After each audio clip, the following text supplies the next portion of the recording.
Hi guys, and welcome back to my channel. Today I have a recipe for chicken taco soup that I'm going to make in the slow cooker, and it's so good.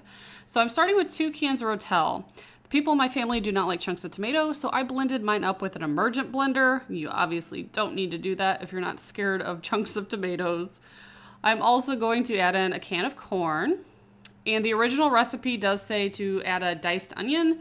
Again, they don't like onions either, so I'm putting in onion powder so we can still get the flavor without the texture of it.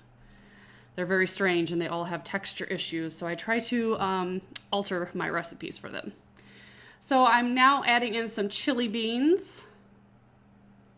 And of course, in the description box, I have all the exact measurements, directions, ingredients, all that fun stuff.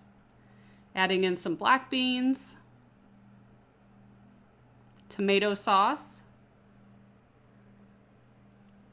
and some chicken broth.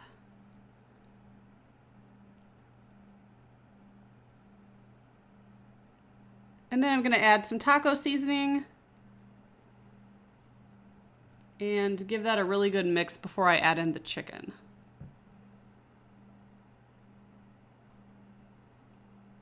Usually I use about 3 chicken breasts, but all I had was strips, so I went ahead and just used a little over a pound. But I always mix it really well before I add it in there.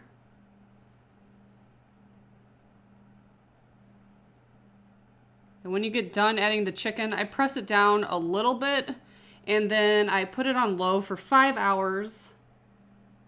When the 5 hours is up, you're gonna remove the chicken to a plate, let it cool, shred the chicken, and then put it back in the crock pot. It says to let it cook for 2 more hours after shredding it, but I don't really understand the point because the chicken's already cooked at that time. So it just depends on how soon I'm eating dinner. I might just turn it off or leave it on low and just let it sit there. So here's the chicken after 5 hours. And then me adding it back after I shredded it. And you could top this with all sorts of stuff, but the best way that I eat it, that I love, is I top it with some cheddar cheese and I add a spoonful of sour cream. And I could eat this for like weeks straight. It's just really, really good. I love this recipe. So if you guys are interested, I will put everything below. I hope you try it. Let me know if you do. And as always, thank you so much for watching. Bye, guys.